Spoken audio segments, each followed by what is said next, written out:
आषाढी एकादशीनिमित्त आपण विविध संतांची माहिती, त्यांच्या कथा ऐकण्यास आपण उपाय मराठी या चॅनलवर सुरुवात केलेली होती.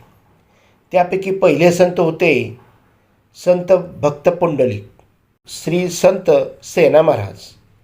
आणि त्यानंतर आज आपण मंगळवेढ्याचे संत दामाजी पंत यांची माहिती आपण पाहणार आहे.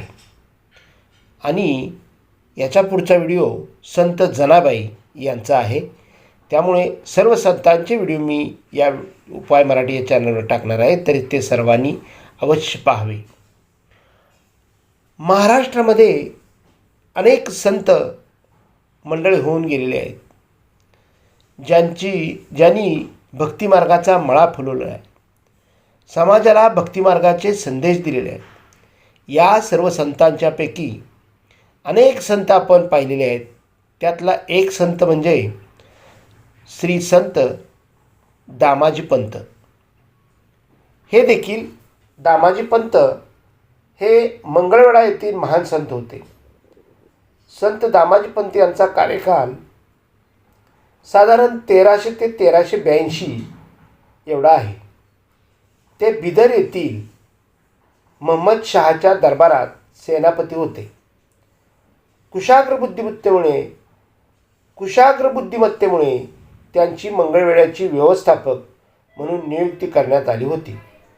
तसेच संत दामाजी पंत यांचा जन्म एका शेतकरी कुटुंबात झाला होता. संत दामाजी पंत हे कुशाग्र बुद्धिमत्ता यामुळे खूप प्रसिद्ध झालेले होते. परोपकार हे वारकरी संतांचे वैशिष्ट्य आहे. हा परोपकार फक्त आध्यात्मिक पारमार्थिक बाबतीमध्ये नसून लौकिक ऐहिक क्षेत्रात सुद्धा दिसून येतो. वास्तविक पाहता ऐहिक पारमार्थिक अशी विभागणी संतांना अपेक्षित नाही. संत एकनाथांनी ताणलेल्या व्याकुळ झालेल्या गाढवाला गंगाजल पाजले. वाळवंटात चटके बसल्याने रडणाऱ्या तथाकथित अस्पृश्य मुलांना घरी पोचवले. श्राद्धाला भुकलेल्या अस्पृश्यांना जेव घातले. तुकोबांनी दुष्काळामध्ये स्वतःकडे असलेले कर्जाचे कागद इंद्रायणीमध्ये बुडवून कर्जमाफी केली.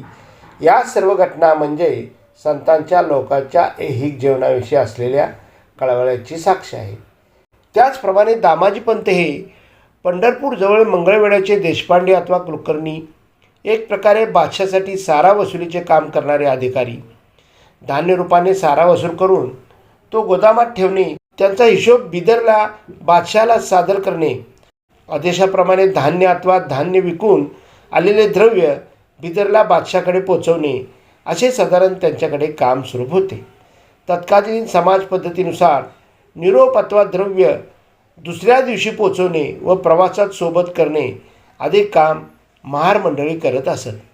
पंढरपुराजवळील धार्मिक घरात जन्मलेले दामाजी पंतांनी ज्ञानेश्वरी, अमृतानुभव आदी अभ्यास केला होता. शिवाय कुलकर्णी पदासाठी आवश्यक व्यावहारिक कौशल्यसुद्धा कमवले होते. बिदरच्या बादशाने अधिकारी असलेल्या दामाजी पंत आपल्या सत्वशील कनवाळू स्वभावामुळे लोकप्रियसुद्धा होते. प्रामाणिक व लोकप्रिय अधिकारी असल्याने कदाचित इतर अधिकाऱ्यांचा त्यांच्यावर रागसुद्धा असावा. सरकारी अधिकाऱ्यापदाची कर्तव्य, घराची जबाबदारी, भजन कीर्तन आदी उपक्रम, पंढरीची वारी अशा गोष्टीमध्ये दामाजी पंतांचे आयुष्य व्यतीत होत होते. अशामध्येच एक भयानक संकट उभे राहिले. मंगळवेढा प्रांतामध्ये मोठा दुष्काळ पडला. पाऊस न झाल्याने शेतकरी हवालदिन झाले. शेतामध्ये काही पिकले नाही. जिथे खायला अन्न नव्हते तिथे सारा भरणे तर दूरचीच गोष्ट होती. अशा काळात दामाजी पंतांनी लोकांना वैयक्तिक पातळीवर मदत करायला सुरुवात केली. दामाजी पंतांनी स्वतःसाठी साठवून न करता लोकांना धान्य वाटप सुरू केले. अर्थात वैयक्तिक पातळीवर सर्वस्व लुटवून केलेली ही मदत लोकांना मात्र अपूर्व पडत होती. दिवसेंदिवस परिस्थिती अधिकच बिकट होत चालली होती. अशा वेळेस लोकांचे हात बघून त्यांचे प्राण वाचवण्यासाठी दामाजी पंतांनी एक धाडसी निर्णय घेतला. सरकारी गोदामामध्ये लोकांकडून सारा रूपाने गोळा केलेले धान्य ठेवले होते. त्या गोदामामध्ये सरकारसाठी लोकांकडून सारा मसून गोळा केलेले धान्य पडून होते. या गोदामाची मालकी दामाजी पंतांच्याकडे असली तरी हे धान्य सरकारचे होते, तरीही दामाजी पंतांनी स्वतःच्या जबाबदारीवर धान्याचे कोठार गरीब आणि उपाशी जनतेसाठी उघडले. लोकांनी कोठार लुटले, पोटाची सोय झाली, अनेकांचे प्राण वाचले. दामाजी पंतांनी हा वृत्तांत बादशाकडे पोचवण्याआधीच इतर काही नतद्रष्ट मंडळींनी कोठार लुटण्याची बिदरला बातमी कळवली. बातमी ऐकून बादशाला संताप झाला. त्याने सैन्य पाठवून दामाजी पंतांना अटक केली. दामाजी पंतांनी लुटलेल्या धान्याच्या किमती एवढे द्रव्य जमा करण्याचा आदेश दिला. द्रव्य जमा केल्यानंतरच कारावासातून सुटका होणार होती. दामाजी पंतांनी जनता जनार्दनाने केलेल्या सेवेचे प्रसन्न होऊन स्वतः पंढरीनाथ दामाजी पंतांच्या मदतीला आले. देवाने विठू महाराजचे रूप घेतले आणि देव दामाजीला सोडण्यासाठी बादशाच्या दरबारी आलेले आहेत. बादशाला जोहर केला. हिशोबाचा कागद व देणे असलेले द्रव्य मोहराच्या रूपात दिले व विठू महार गुप्त झाला. स्वतः देव दामाजी पंतांच्या मदतीला आल्याने पाहून बादशाला आपल्या चुकीची जाणीव झाली. बादशाने दामाजी पंतांची माफी मागितली. दामाजी पंतांच्याकडे देवाने हे विठू महाराजचे रूप बघण्याची इच्छा व्यक्त केली. दामाजी पंतांसाठी देवाने बादशाला दर्शन दिले. बादशाला दर्शन देऊन बादशाची मुलगी होती, ती अंध होती, तर तिलासुद्धा विठू महाराजचे दर्शन घ्यायचे होते, विठ्ठलाचे दर्शन घ्यायचे होते. म्हणून दामाजी पंतांनी तिलाही दर्शन दिले आणि तिची दृष्टी परत मिळालेली आहे.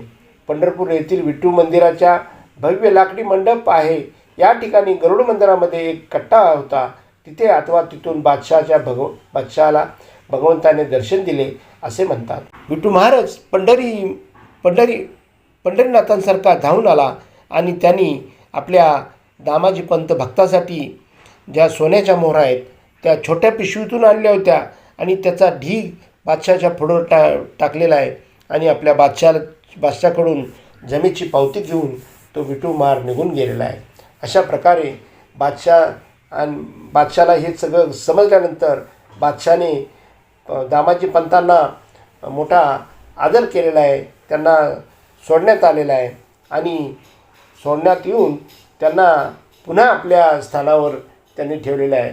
पण दामाजी पंतांनी बादशाची ही वागणूक बघून त्यांनी बादशाची ही नोकरी सोडून दिलेली आहे आणि मग आपण पूर्ण वेळ ते विठ्ठल भक्तीमध्ये घालवून विठ्ठलाची भक्ती त्यांनी केलेली आहे आणि अशामध्ये त्या भक्तीमध्ये तल्लीन होऊन मग अशा या थोर दामाजी पंतांनी आपला तो निरोप घेतला.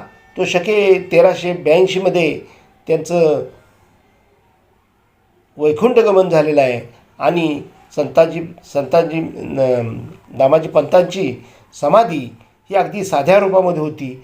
मग छत्रपतींचा पुत्र राजाराम महाराज यांनी घुमटवाजा येथे मंदिर उभारले व या सुंदर मंदिरात विठ्ठल रुक्माई आणि दामाजी पंत यांची मूर्ती स्थापन केली.